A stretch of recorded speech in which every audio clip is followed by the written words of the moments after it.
तरीके से पाकिस्तान के हालात अभी बने हुए हैं, सुधरते वो नज़र नहीं आ रहे हैं। हालात इतने ख़राब हो चुके हैं। चीन ने भी पाकिस्तान को बड़ा झटका दिया है। तो ऐसे में क्या विदेशी रणनीति पाकिस्तान अपना सकता है इस वक्त, जहां से थोड़ी बहुत उम्मीद पाकिस्तान को नज़र आ जाए, या फिर कहां से उसे मदद मिल सकती है, थोड़ी बहुत भी अगर मिले तो?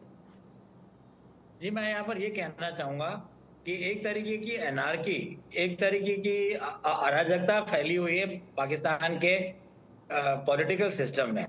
तो इसे उभरने के लिए पहले तो जो आर्मी का इंटरवेंशन है, और इंटरवेंशन तो एक छोटा सा शब्द है, जो डीप स्टेट और करप्ट पाकिस्तानी मिलिट्री एपरेटस का मुख्य रोल रहता है वहां की जमहूरियत को चलाने में, वहां की डेमोक्रेसी को चलाने में। तो ये अपने आप में एक थ्रेट है ह्यूमन राइट्स, डेमोक्रेसी और रूल ऑफ लॉ और कॉन्स्टिट्यूशनलिज्म के लिए।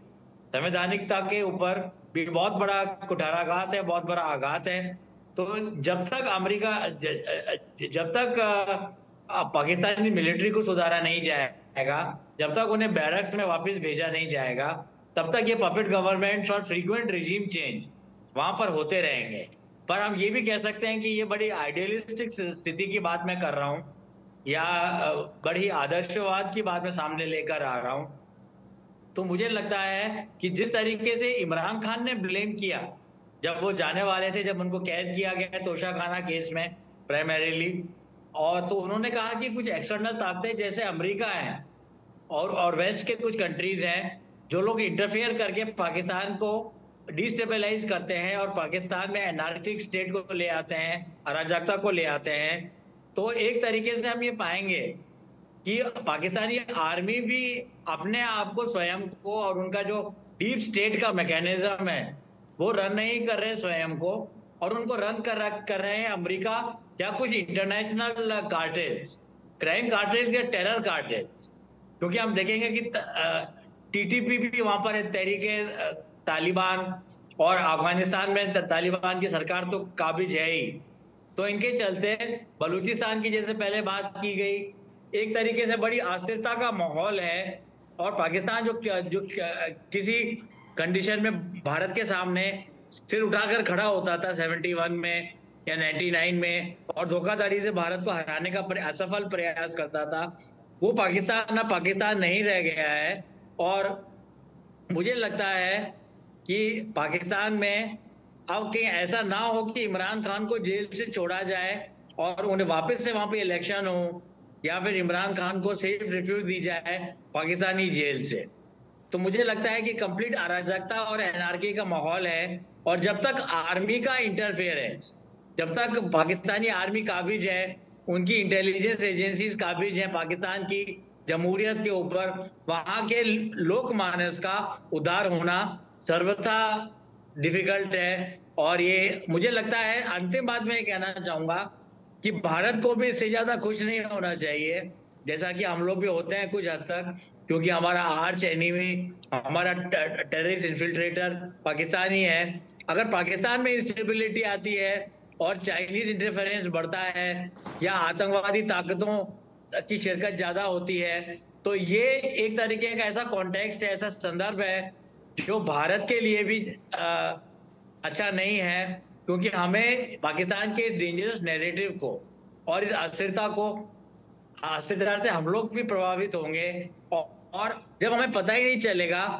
कि पाकिस्तान की नेशनल असेंबली जमहूरियत को चला रही है या रावलपिंडी चला रही है, तब हम कैसे इसे रिएक्ट कर पाएंगे, ये हमारे हुक्मरानों के लिए बहुत डिफिकल्ट हो जाएगा। तो हमें ऐसा लगता है कि पाकिस्तान का भविष्य अच्छा नहीं है, और कहीं पाकिस्तान डिसइंटीग्रेट भी हो जाए तो भी ये भारत की तरफ के लिए एक स्ट्रेटेजिक और कूटनीतिक चैलेंज के रूप में ये डेवलपमेंट आके उभरेगा।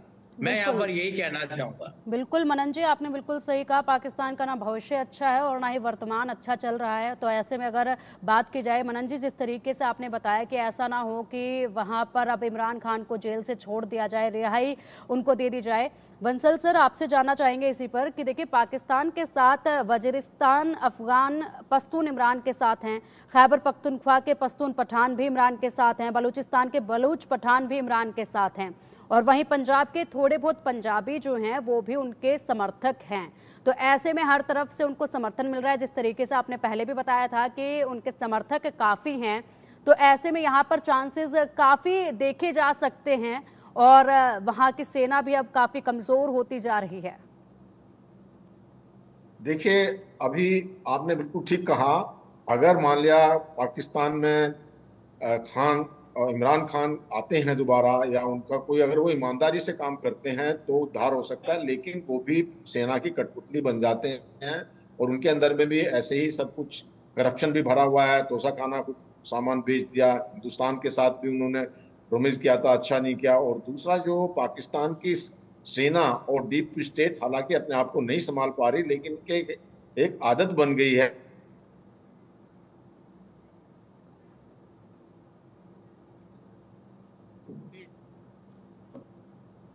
ठीक है सर, आएंगे आपके पास। मनन सर हमारे साथ लगातार जुड़े हुए हैं। मनन जी, जिस तरीके से आपने कहा था कि अगर इमरान खान जेल से बाहर आते हैं तो उस वक्त अगर ये होता है, किस तारीख तक का जो अल्टीमेटम है वो तो पीटीआई के समर्थकों ने दे ही दिया है, अगर ऐसा होता है तो उसके बाद पाकिस्तान की कैसी तस्वीर देखी जाएगी और क्या ये संभव है?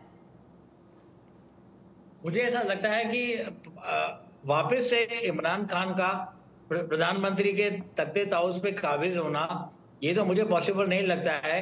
पर मुझे ऐसा लगता है कि इमरान खान जरूर फ्री हो सकते हैं, उनको जेल से छोड़ा जा सकता है और वो परवेज मुशर्रफ की तरह किसी वेस्टर्न कंट्री में या कहीं किसी सेफ हेवन में जाके अपने आप को फ्यूचर पॉलिटिकल रोल के लिए पाकिस्तान में फ्यूचर पॉलिटिकल रोल को प्ले करने के लिए तैयार कर सकते हैं।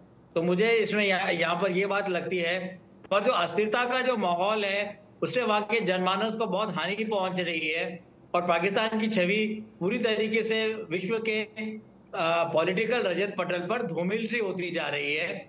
और एक तरीके का मैंने टर्म पहले भी यूज किया था, बनाना रिपब्लिक और पॉपेट रिजीम, जहां पे विदेशी आक्रांता अमेरिका और बाकी के देश या यूरोपियन कंट्रीज, या स्पेशली हम देखें तो लंदन का जो कबाल है, वो जिस तरीके से पाकिस्तान में भारत के अगेंस्ट ह्यूमन राइट्स एलिगेशंस, मानव अधिकार के एलिगेशंस लगाता था, पीओके में और कश्मीर में भारत को बदनाम करता था, तो उन सबको अब एक करारा जवाब मिल जाना चाहिए। और उन लोगों के मुंह क्यों बंद हैं जो लोग भारत को हर तरीके से गुनहगार साबित करते रहे हैं पिछले 3-4 डेकेड से।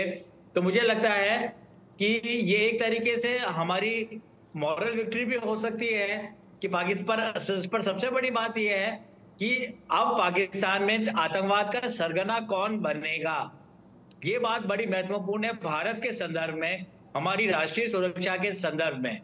क्या पाकिस्तानी आर्मी स्पॉन्सर करेगी और क्या वहां के जो प्रधानमंत्री आने वाले हैं, शहबाज शरीफ और हमजा शरीफ जो उनके बेटे हैं, क्या वो उसको लीड करेंगे?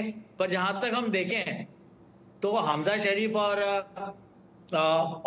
शहबाज शरीफ ने भी पब्लिक सेफ्टी और पब्लिक गैदरिंग एक्ट अभी पास किया है, एक दिन पहले ही 2024 में 11 सितंबर को ही, और जिसमें कहा गया कि लोग इकट्ठे ना हो और कोई प्रोटेस्ट मूवमेंट पाकिस्तान में अलाउड नहीं होगा। तो इस तरह की अस्थिरता, ये एक तरीके की मैन्युफैक्चरिंग कंसर्न की बात है कि पीटीआई के लोगों को गिरफ्तार करने से पहले ये एक्ट साइन किया गया। मुझे यहाँ पर संशय होता है। ठीक है मनन जी, समय का अभाव है और इसी के चलते अगर देखा जाए तो देखिए पाकिस्तान के हालात बद से बदतर होते जा रहे हैं, ना उसका फ्यूचर सेफ नज़र आ रहा है और ना ही अभी प्रेजेंट उसका कुछ बेहतर होता नज़र आ रहा है। अगर बात कर भी ली जाए तो देखिए जिस तरीके के हालात बने हुए हैं, ऐसे में शहबाज भी खुद को बेबस नज़र आ रहे हैं और ऐसे में उनके पास कोई रणनीति भी देखी नहीं जा रही है। पिछले लंबे अरसे से यही हालात वहाँ पर बने हुए हैं, एक नहीं अनेकों समस्याएं इस सरकार के सामने अभी खड़ी है। फिलहाल शुक्रिया।